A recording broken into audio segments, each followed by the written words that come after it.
Disney Illusion Island is a colorful co-op Metroidvania developed by Dlala Studios and published by Disney Games. Throughout the 5-hour campaign, you'll gain a wealth of new traversal abilities, fight a handful of bosses, and collect thousands of tchotchkes either solo or alongside up to 3 of your pals.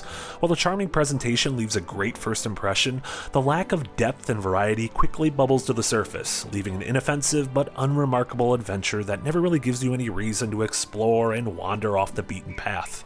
Whenever you boot up the game, you choose who you want to play as between Mickey, Minnie, Donald, and Goofy. Though they control the same and acquire the same abilities, I appreciated the different visual representations of the various skills in action. The animated and voiced cutscenes are genuinely funny and help set up the stakes of the adventure. The character designs share a lot of similarities with the recent Wonderful World of Mickey Mouse cartoons, which is evident in the vibrant animation found in the 4 main characters. Every move and ability is extremely expressive, bringing to mind shades of Cuphead and the excellent Rayman Origins and Legends games. Sadly, the same can't be said for the rest of the world outside of your 4 heroes. While there are a few generic biomes like water and factory, their differences are genuinely superficial. Sure, some might have more rails to grind or an abundance of swimming sections, but their aesthetics all glom together into one amorphous blob, removing that sense of place that's found in the best of the genre. Give me a single screenshot of Super Metroid or Hollow Knight, and I'll tell you where in their interwoven maps it's from. Do the same in Disney Illusion Island, and I'd have absolutely no clue, despite having just finished the game. I would have loved to see the various places you go and characters you meet pulled from throughout the past century of Disney history. That would have really helped with the game's recognizability problem, while also acting as a neat digital museum of the mouse's animated adventures. Instead, we're left with original creations that lack the unique charm of what's come before. On the gameplay front, you'll gain a handful of familiar traversal abilities, including swimming, ground pounding, and gliding with updrafts.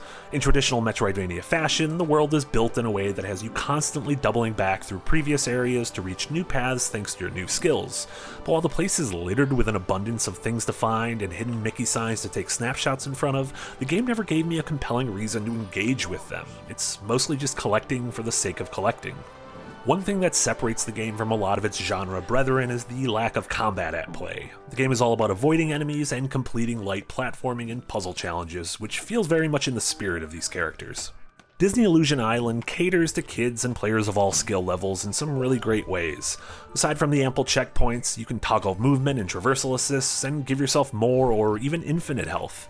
There's also a few unique abilities found in co-op that can allow a more experienced player to help out a more novice one. Sadly, the same level of accessibility isn't found on the map itself.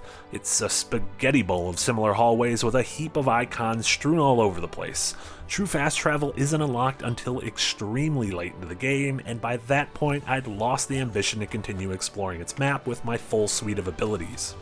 At the end of the day, Disney Illusion Island is a solid entry point into the Metroidvania genre for kids or anyone who wants to hop along with a couple of pals. But if you're looking for a challenge, depth, or a thorough celebration of Disney history, you might want to search elsewhere. Disney Illusion Island launches July 28th, 2023 on Nintendo Switch for $39.99.